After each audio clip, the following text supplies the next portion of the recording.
So I recall in 2019, I met the pod man. I think his name was actually John Podolinsky. Michael can confirm that. I can And con- I can confirm, but I never met him. I met him, and actually, I had interacted with him, infrequently. He was a very jovial.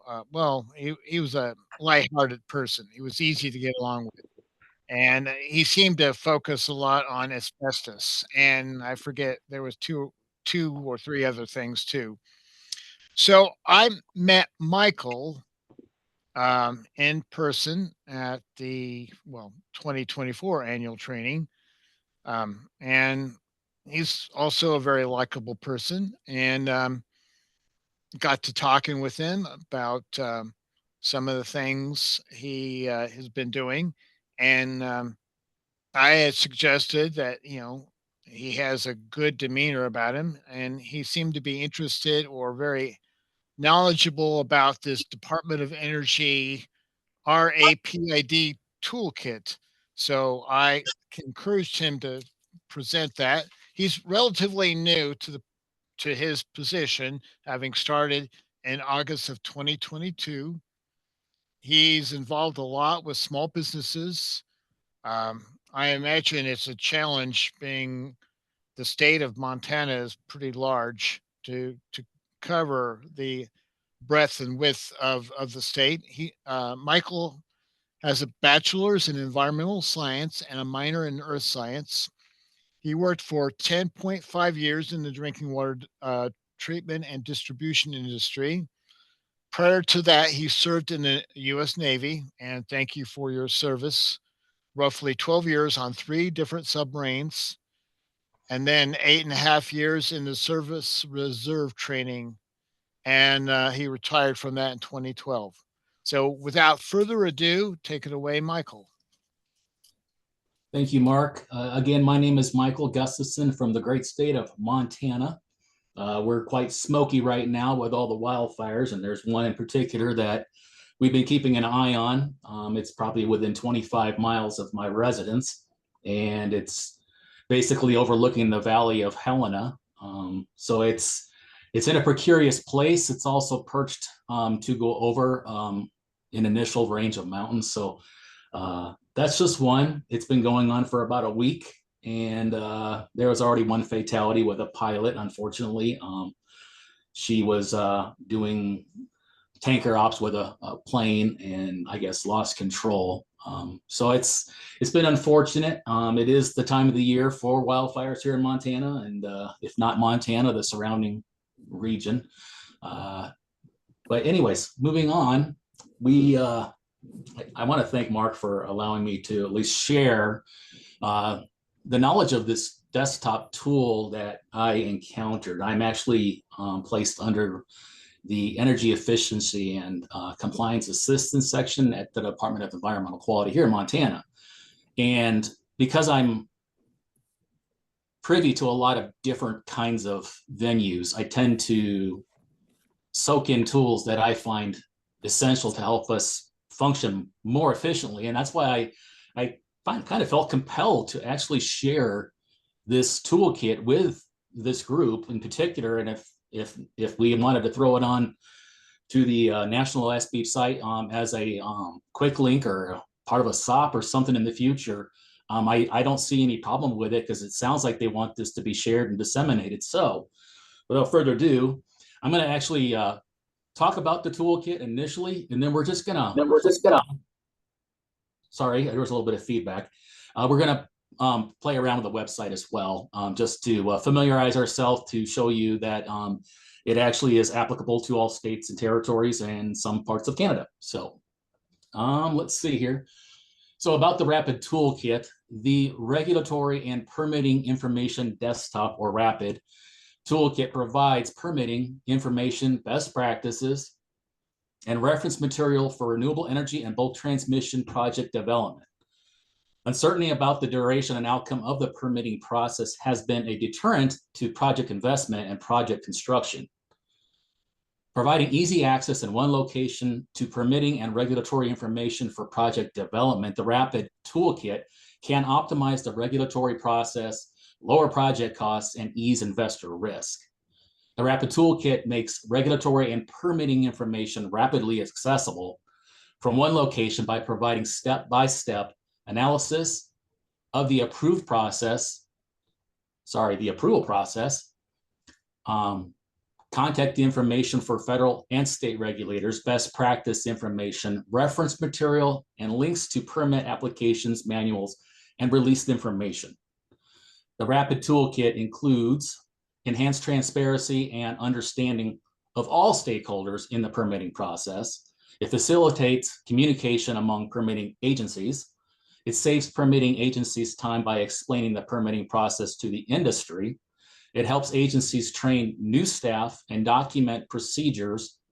It helps agencies provide consistency among multiple offices. It provides a model for jurisdiction to have yet to develop permitting regulations.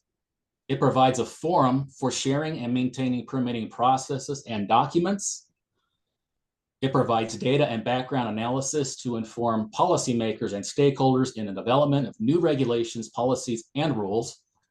It provides assurance to stakeholders that projects will be conducted in a technically, environmentally, and socially responsible manner. The Rapid Toolkit's initial regulatory flowcharts and permitting informations were developed by the Rapid Toolkit development team with the assistance of federal and state agencies. The Rapid Toolkit development team also works with agencies and industry to update the content as needed. It's encouraged for stakeholders, agencies, industries, financiers, researchers, and others to participate using the feedback widget located on each page, or contact the development team at the Rapid Toolkit at nrel.gov. Basically, NREL is National Renewable Energy Laboratory, for those that don't speak that kind of jargon. I'm going to jump over. I'm going to do a share screen here with the Toolkit site. Let's see if I can share.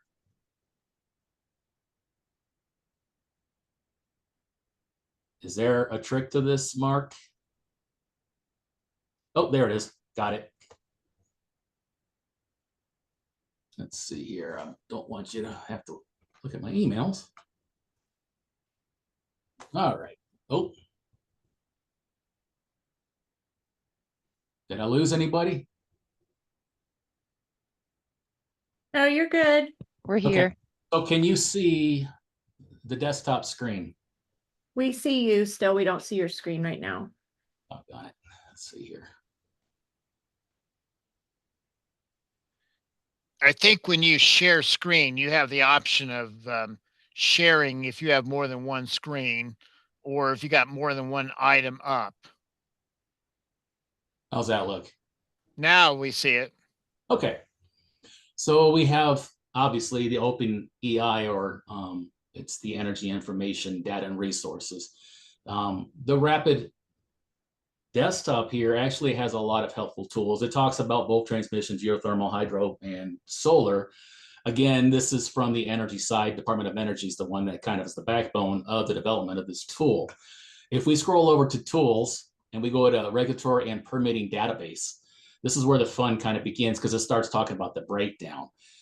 If we go to the reference library, this right here is very interesting because you got different filters. Obviously, you can see that there are 5 technologies selected.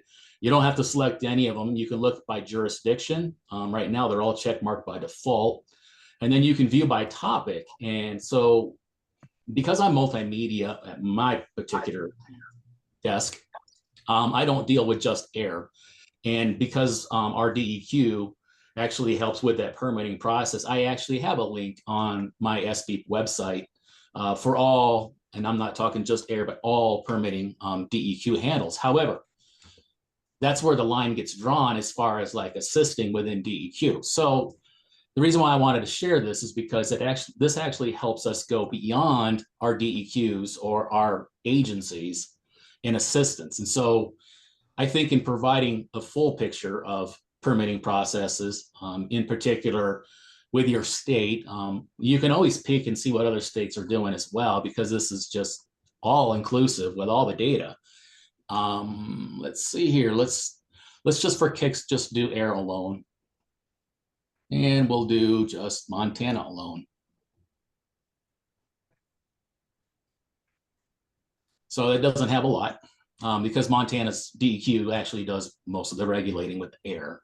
And there's not a lot of rules or anything like that other than permitting for basically any emitters that may need it. I'm actually going to be in the field tomorrow with our air quality, one of our air quality guys, and we're going to hit the field again. And I find it beneficial to actually meet these businesses so they know who they can reach out to. But again, I wanted to share this because this is important for us in discussing permitting. And in particular, I have also answered questions from businesses outside DEQ, outside the state of Montana, in fact.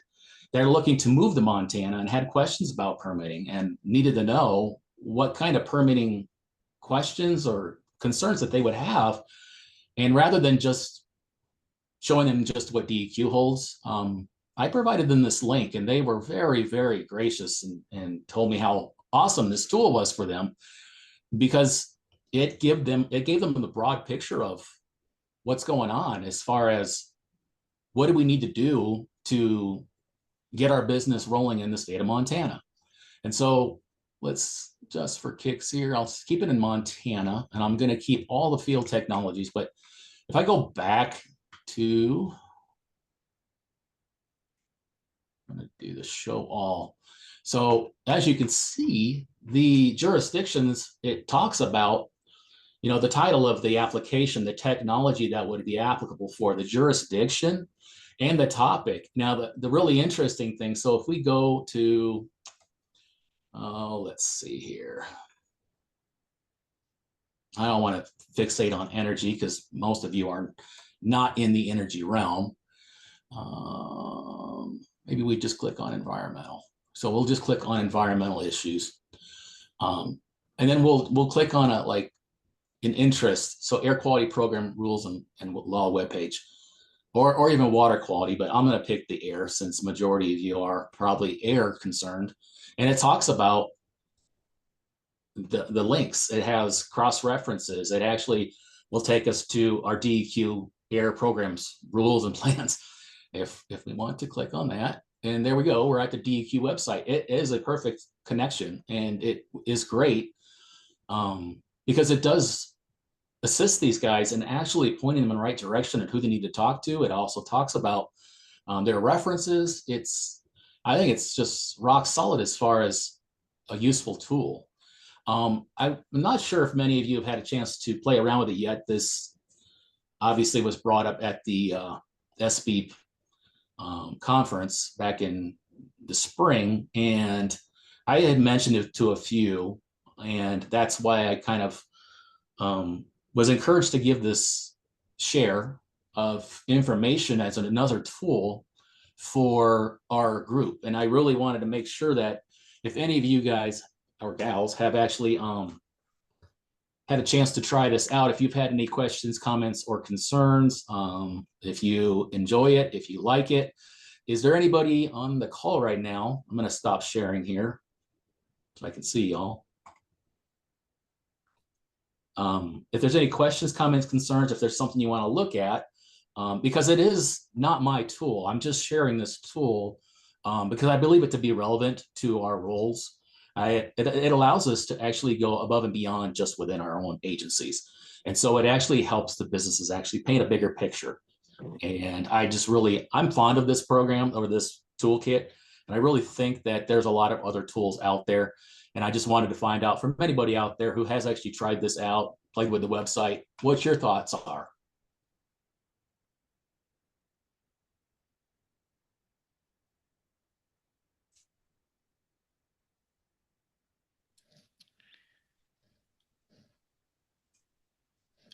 Michael, I haven't tried it out. This is Mark with from Indiana, but I thought it was kind of important. I kind of hope that the technical becomes more well-rounded and is a representation of all 50 states plus the territories. And so I know different parts of the US have their particular needs and issues. And for some parts of the state, well, some parts of the US, that's energy itself. I'm wondering if you um, have an example, maybe of someone you helped with and how you might have used this tool to help them. I I can actually attest to one in particular, the one that I was alluding to earlier. They're an out of state, and they've tried twice to establish a hydrogen fuel cell technology hub in Montana, and they do have ties international, but they are small business, and so they reached out to me because they needed to know what they needed to do to get this to be actually successful on their third attempt. And so with them, they were reaching out because they wanted to make sure that they weren't making another mistake of an application or a process in bringing this business to Montana. And so both of these guys, they're, I wouldn't call them nerdy, but they kind of are. And they come from the nuclear Navy. So we kind of had a quick connection there because of my prior Navy. And we could break down the dialogue really quick and start talking nuclear Navy because that's the world I came from. And they're not bringing nuclear power to Montana, unfortunately, but we apparently provide a lot of resources, and they're very much interested in bringing this to Montana. Plus, they actually had history, at least one of them did, with Montana family being out here. So they really have a strong desire to move to Montana, and being able to help them reach across not just DEQ, but the broad picture of Montana in general, what kind of permitting questions they may have. And their response was just, I mean, they made it sound like I just gave them a golden egg. it was amazing. It makes you feel good when you feel like there's such a connection there that you're actually able to contribute to something that can bring business to the state. Like I said, you said you haven't played, Mark, with the kit yet. We'll go to Indiana. I'm sure you've got a lot more regulations and permitting issues. There we go. I'm going to share my screen again.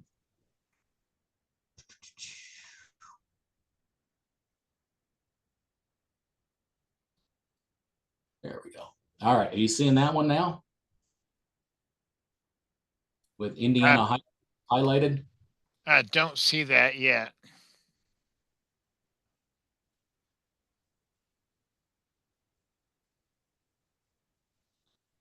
Okay. I think, yeah, it should be on the screen.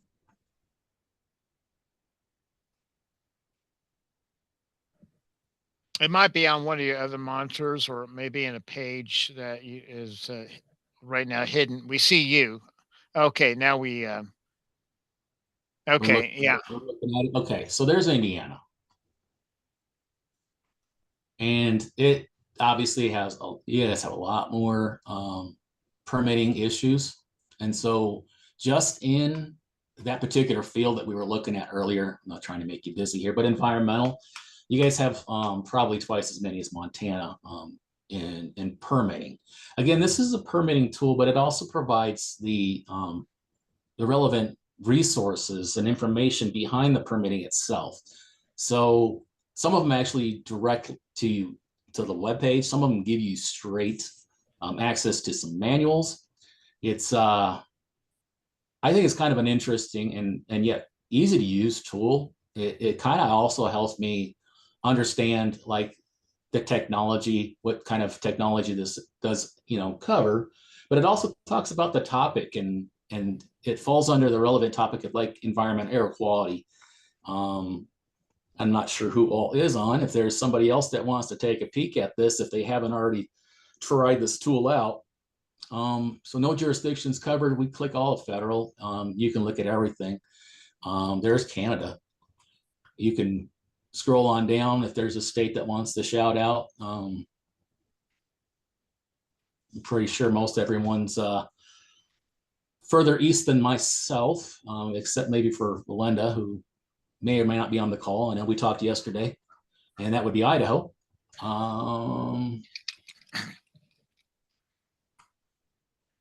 But yeah, So if there is somebody here that actually has tried this out, maybe has concerns or questions or comments, I'm kind of, like I said, I just wanted to share this information because I really feel like it can benefit all of us if we at least bookmark it, if not save it in some kind of toolbox for us to be able to assist small businesses in the permitting part for the compliance programs that we do run. So anyway, what was that you were saying, Mark? So with solar being kind of popular, and the prospect of adding a solar field might have some issues with water permitting, depending on where you want to locate that field and depending on how much land you may be disturbing. So would this focus on best practices for minimizing your disturbance of during installation of solar panels, or looking at areas that might be within a watershed, um, where you might need a Corps of Engineers permit, as an example? I'm actually going through right now as you were talking. Your state is selected. I only selected the field technology of solar. Um, and as I go along, I can actually select fields. So we're talking about if there's like land use, and we don't have to worry about air quality, waste, hazardous material, water rights. And let's see here, if there's anything else that you can think of that might attribute to solar, like site considerations, land access. Um, I don't see anything that's popping up right now, unfortunately, for solar. I do know that some solar farms require that everything on that footprint be killed above and below ground. Um, so that right there tends to be a concern for farmers because they're like, well, can we plant crops underneath? Or can we allow livestock to graze underneath? And of course, most larger solar farms, they may have to buy off on it, but it has to meet certain contingents as far as what they can and cannot do with that particular area, especially if it's being leased. So Indiana, let's see here. I'm gonna go switch back to Montana because I know we've got some solar farms, and there we go. So we have obviously topics that cover solar as far as like water quality. Water rights is a big deal out in the West, as most of you know, and there's limitations. People try to claim grandfather rights. It's really almost fighting words out here is water rights. It's a big deal, and so you're looking at like different kinds of policies. You're looking at the geography. Um, there's a lot that actually goes into a solar plan. Like I said, I switched from Indiana because I didn't see anything that covered you. If I take Montana off, boom, we disappear. However, switching it over to Montana, we do have a lot of dealing with solar and regulation.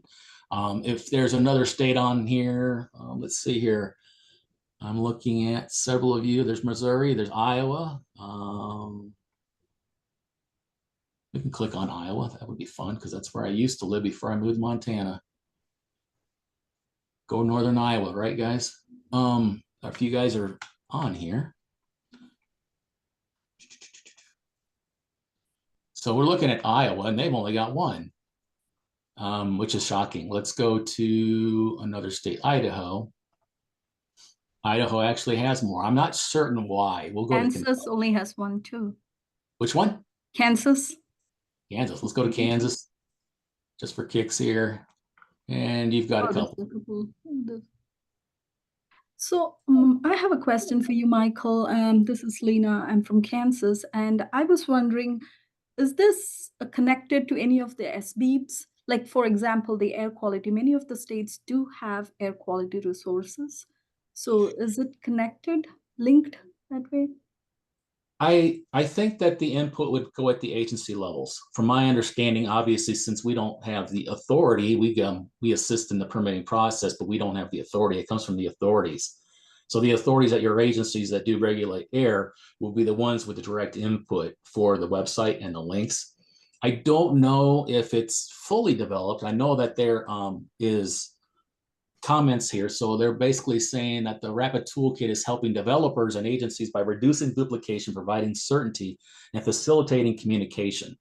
It sounds to me like it still is kind of in the developmental stage. Now, if we go back to the about the Rapid Toolkit, or we go to the contact us, there are concerns because the Rapid program obviously is still being developed. I don't know how old this thing is, but it's not fully procured. And so for all of these to be accurate, they're to ensure that this toolkit is appropriate. They're actually trying to make a checks and balance of what they're posting. And again, it seems like because it's energy based, I was kind of skeptical in sharing this, but I realized that most of my air concerns was on the website, a direct link to with a hyperlink. But again, most of this is energy-based kind of projects. However, I do think it can benefit us in the permitting sector, the permitting world that we deal with.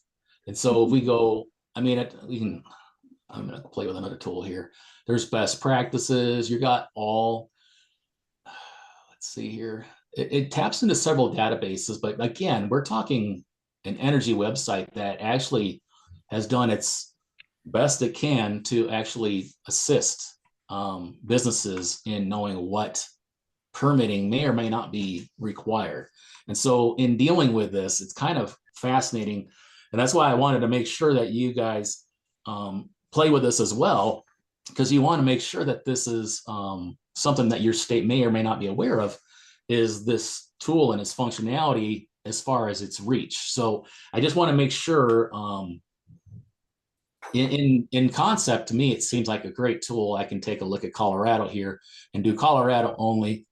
I'm pretty sure Colorado's on the line here. I think Caitlin's on. I'm pretty sure Gabe's on. And so Colorado, let's just do solar only. And so Colorado has a lot of regulation for solar issues. So, Michael, I received well, there's a question through the chat. Do you have any idea how this information is populated, and do states submit this information? States do, and actually there is a so this website here, actually at the top, if you scroll all the way to the top, you can do feedback.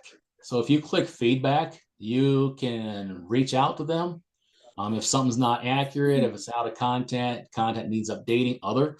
And then there's also another way to reach out to them, and that's the Rapid Toolkits at nrel.gov. And so you can reach out to the development team for feedback. And if your agency is not utilizing this yet, I think that this is a great tool for an expanse of reference for other entities, including energy.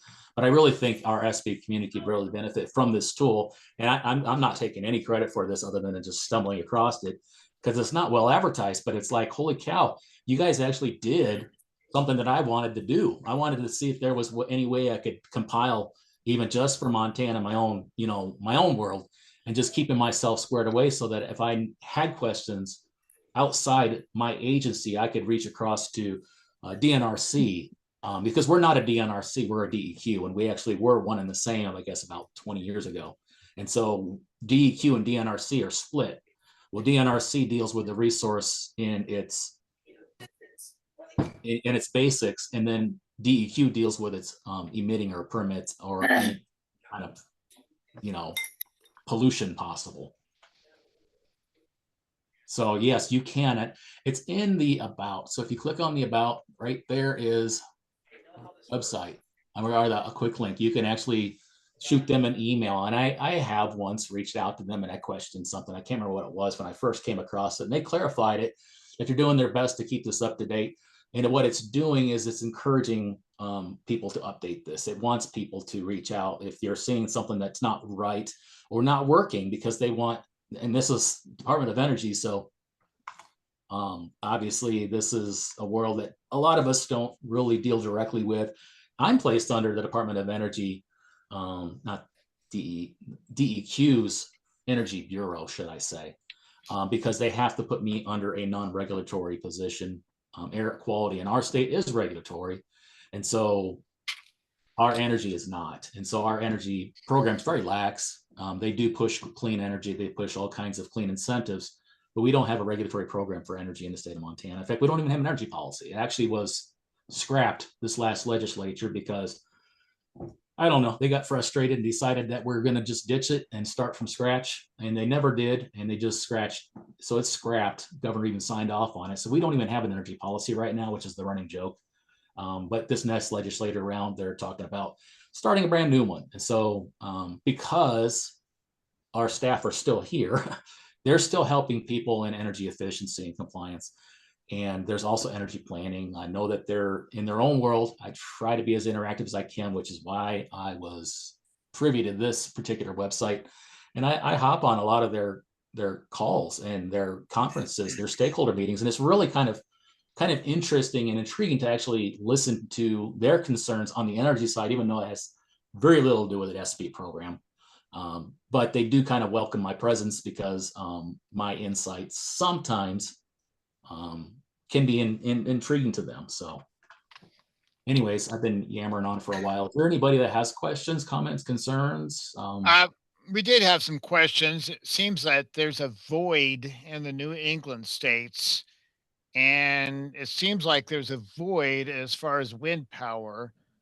And I'm curious because well, one example, and I think Massachusetts has been pushing wind power, offshore wind power, if I'm not mistaken, maybe Maine as well.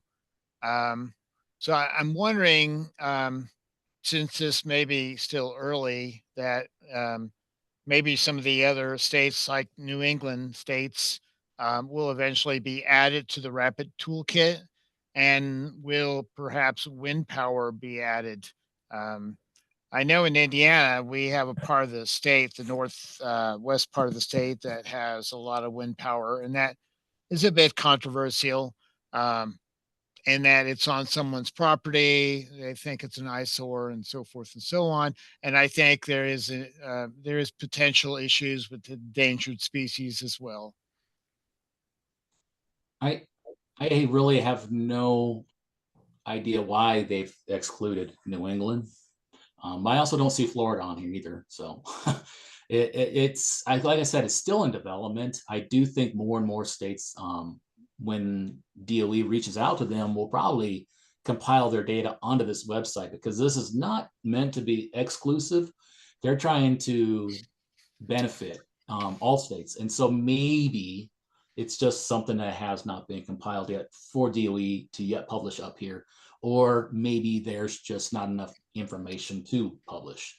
It would be interesting to see. Like I said, it seems like Indiana, you're well on here, Iowa, Kansas, everyone, not New England. I mean, I've even seen, well, I guess a lot of the East too. So you don't see Virginia, you don't see, the Carolinas. I don't see Georgia on here. It's unfortunate that it hasn't completed that particular realm. I don't know if this is just something that they're still working on. Like I said, I came across this probably back in November, but I was just so excited after using it a couple times that at the conference I mentioned it to Mark, and Mark, is a great conversationalist, and he felt intrigued enough that I should share this with the group. And I was really hoping that, and I guess maybe I'd never given consideration, because it seemed like there's a lot of states on here. And so because it's excluding some of those states, it kind of makes me scratch my head and wonder what is up. I will probably have to reach out to them through my network and see if this is still being worked on. But it is something I hadn't noticed. Maybe it's because I'm so focused on Montana and the surrounding area. I'm just very excited that I could see what my neighbors, are up to, and I can see even Indiana when I was talking to you.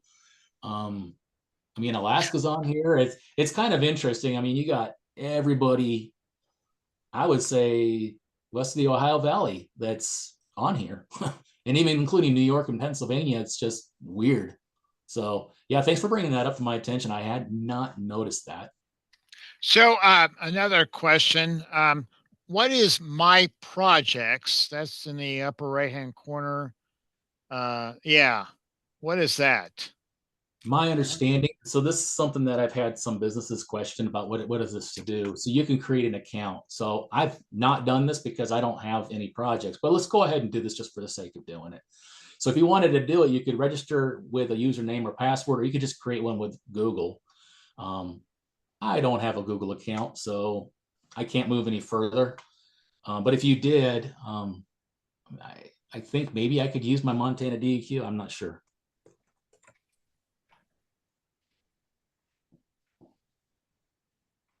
And I'm not a robot. All righty. Although some people think I am. I don't know if I have a password. I don't have a Google password. So I'm kind of stuck. I guess you'd have to get a Google password. There's no forget about it. It's a state account, and I personally don't have Google. But yeah, I think that would help them in tracking it. That's my understanding, because that's what I've talked to some businesses that actually did this.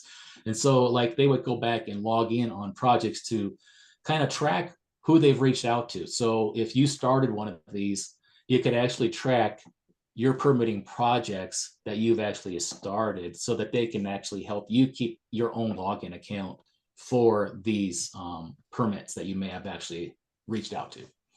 So it's kind of a tracking for you when you come to the website. More of a redundancy, I would say. That's what Hey, Michael, I have a Google account. I can share, I think I can share my screen. I will stop sharing. Let's see here, stop share. It's all yours, Mark. I don't know if you see that. Not yet. Oh, yeah, I did. Now, do you see it? No. Yep. Well, I see your screen. It's your name. Oh, okay. You gotta select the app that is up. Let me try this again. We're all having training on Zoom today as well. You probably didn't realize it. So I think I'm sharing the right screen. Do you see it now? I know my colleague says she sees it. I see it. That was, Yeah. so I opened this up. I don't know if I can click on things and it still shows up. This leads you to a video, tells you about data quality. Kind of a quick little tutorial, partners and sponsors. So I find it fascinating that one of those is Illinois State University. I don't recall if Illinois is one of those states that are included. Oak Ridge Clean Energy Solutions.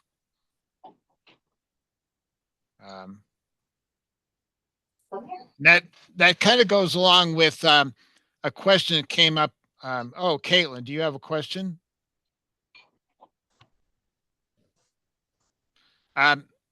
There was a question about who funded the Rapid Toolkit.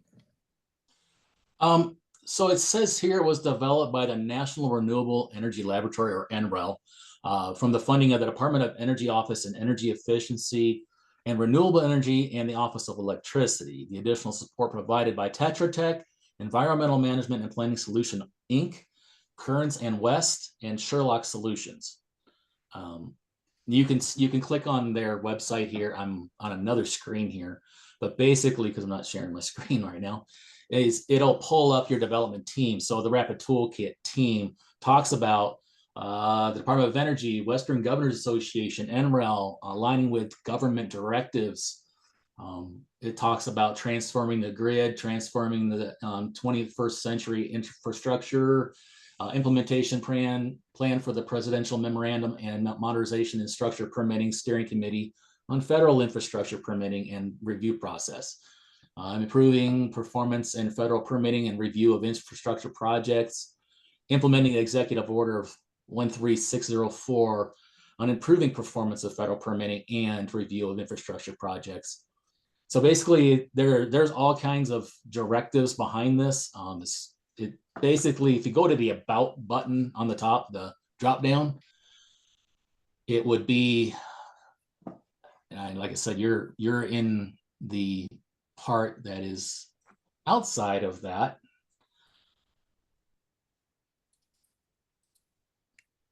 You're stuck. So, okay, right there in the About. So you probably have to close that out. There in the About, if you go to the About and you scroll down, it starts talking about. So I clicked on development team hyperlink right there towards the bottom. And that's where the development team talks about its associations. do you know if this is open source where pretty much anyone can contribute, much like Wikipedia? I would hope not, because I think that might be bad. I think it has to be vetted through DOE or whoever is running this website, because they don't want to put out bad information. This is their reputation. So they're probably very, very like how they're going to facilitate this. It's something that they kind of have to vet. You can look at, like, even further down, the Rapid Toolkit FAQs. And so that would below that hyperlink that you did development team. If you went back one. Oh, go back one. Yeah, back one arrow, and then go to the very bottom, see Rapid Toolkit right there. Nope, I think you went too far back. If you go to the About section, go all the way to the bottom, and the Rapid Toolkit FAQs. There, scroll all the way down. There it is. Oh, okay. So that right there, I've played around with that as well to familiarize myself, not just for the sake of this toolkit, but for discussing with questions like this. This really is helpful as far as questions. And if you look at it, it's kind of well thought through. I think it's, if you have questions or comments, that's what that feedback's for.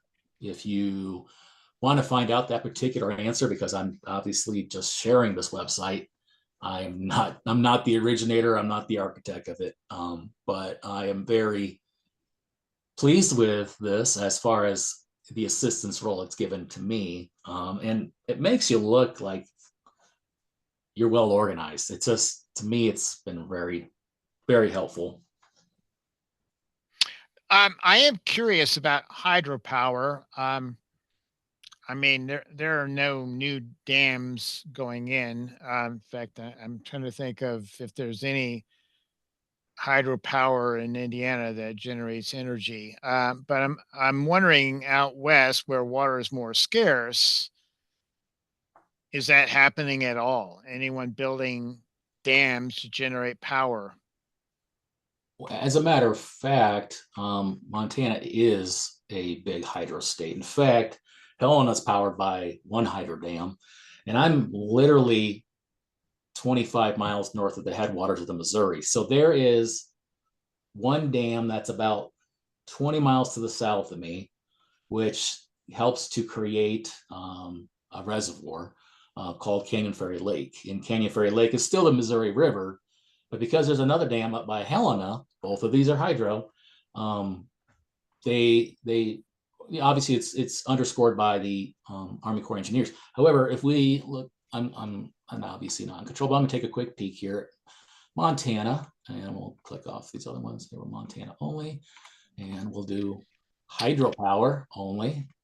I'll stop sharing, and then that way you can share what you're doing. Okay.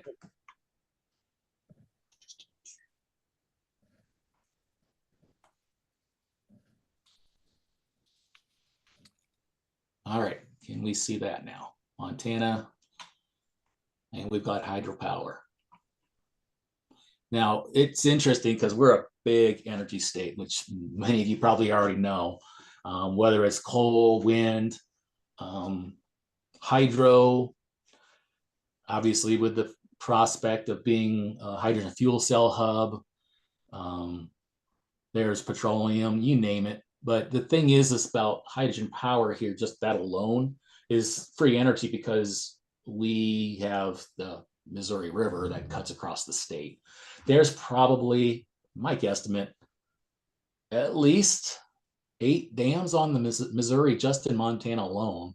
And I think most of them are hydro. And so with that, there's a lot of things. In fact, the Toston Dam, so the first dam that's on the Missouri, like I said, it was about, I think around 20 miles away. It's due for overhaul, and they're very, very, rigid on the steps that it takes to actually do this, even though it's basically run by the state. And it's also got a lot of hands in the energy itself. And then there's contractors, Army Corps engineers. There are so many cooks right now trying to run that thing, and it's just too many cooks in the kitchen. It can be messy. And so for us, like I said, there's all kinds of stuff. You even have air quality, which doesn't make any sense for hydro, but yep, there it is. But they have water quality certifications, habitat control, crucial area planning systems, cultural records. I know that they're big on making sure that the lands are preserved.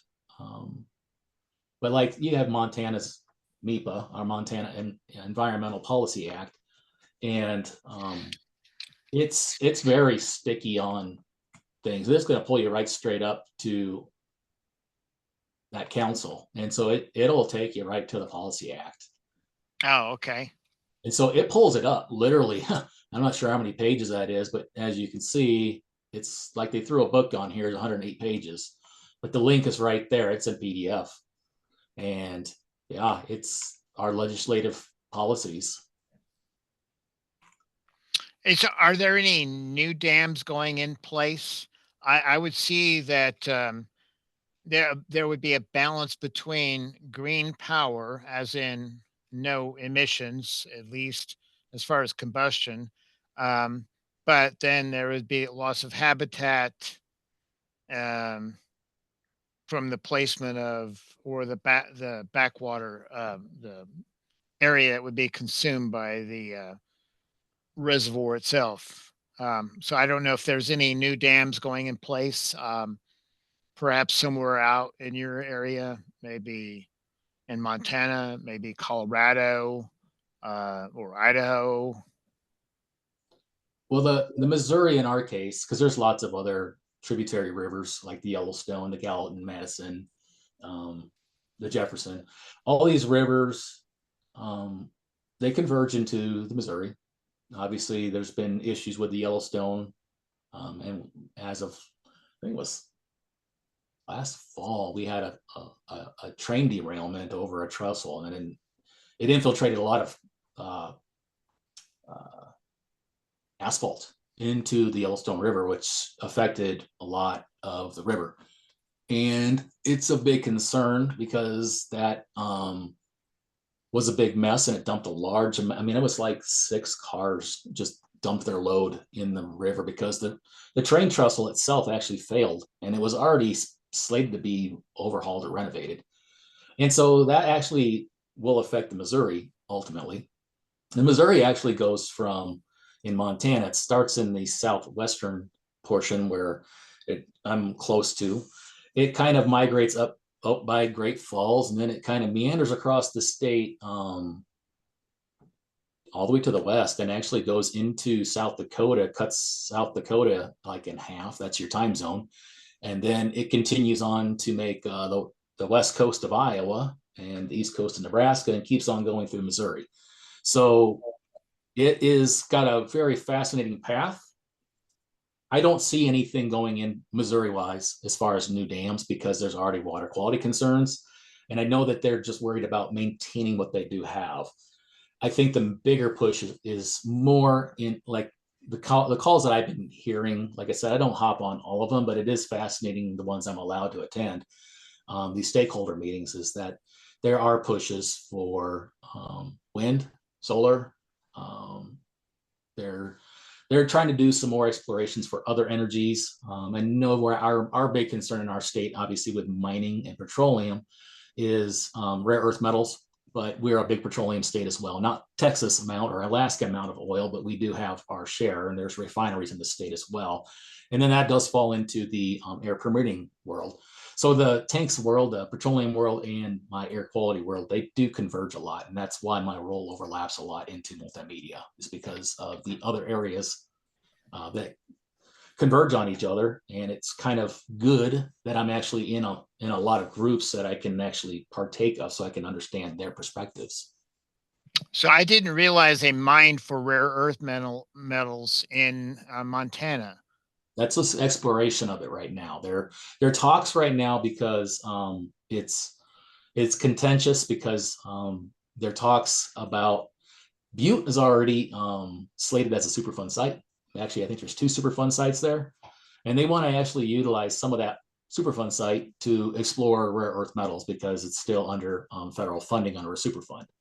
But the talks that's even more contentious is the Bitterroot Ranges, and actually where they believe there's a treasure trove of rare earth metals, but it is virgin wilderness, and they do not want that to be messed with. Not to mention Native American rights or anything like that. There's a lot of people right now that are up in arms about even the thought of it. So it's difficult.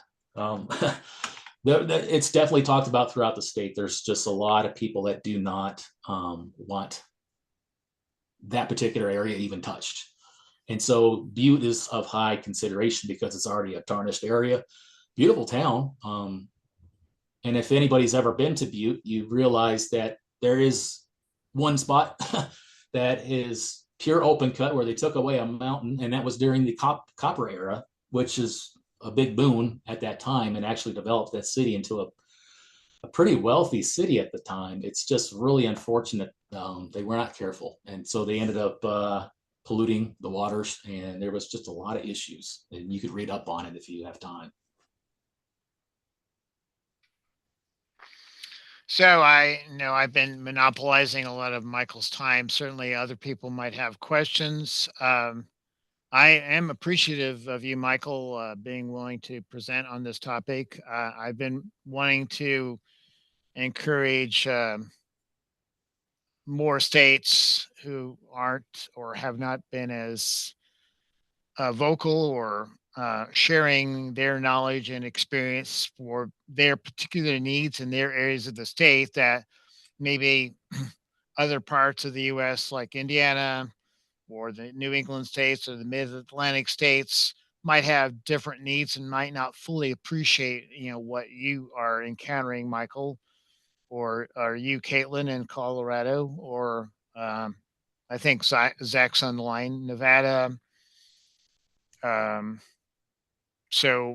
again, it's getting a different perspective um, from a different part of the U.S. So any questions?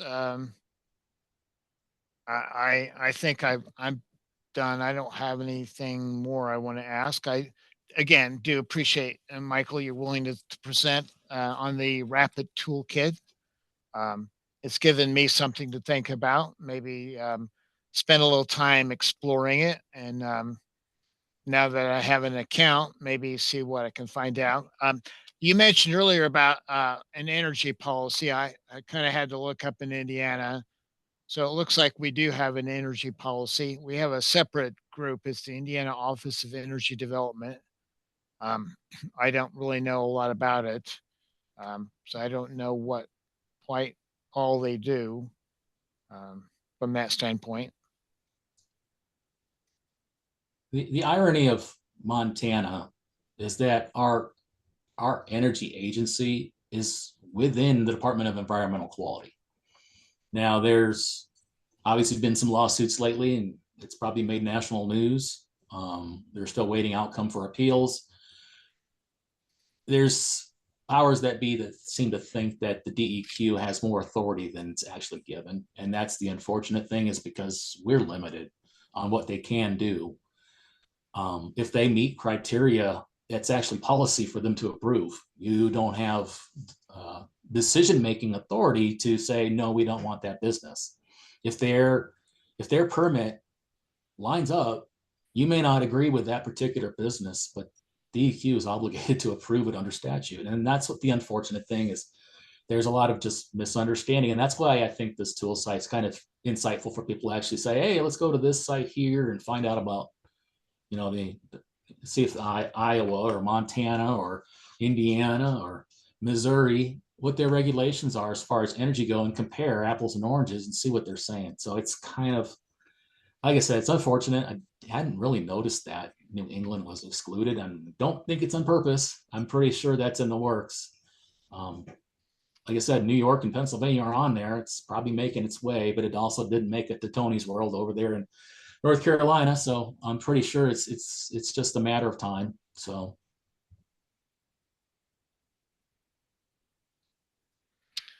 Well, again, I thank you and for taking time to share your knowledge of something that you're clearly excited about. Hopefully, this kind of opens the possibilities for maybe other SBOs or members of SBAPs in different states in the West, Northwest, Southwest, to think about what are we doing in our state that could be unique, or what am I excited about that would be good to share with the entire SBEAP community. And again, I would like the technical to be more encompassing, to be more representative of all people's views and their particular needs. So again, thank you very much, Michael. And so I guess while I'm still talking, we'll have Caitlin, and I'm excited that she's been very, very forthcoming. When I was soliciting for, topics and speakers, she had some definite ideas. And so next month, I believe it's going to be Jarrett and Caitlin talking about the data center optimization. And I don't know how many states are seeing new data centers coming in, but I think in Indiana, that had doubled in the last 2 years from 5 to 10. That may not seem like a lot, but I can only see that number going up with data being very important. So having backup energy, standby generators, engines, maybe having cooling systems, and then having to maybe transition out of HFCs. And there may be other particular needs. So I'm very interested in that particular topic. That's going to be August 20th. So without further ado, I think everyone in everyone's online is going to be in the afternoon. So a good afternoon. Thanks, Mark.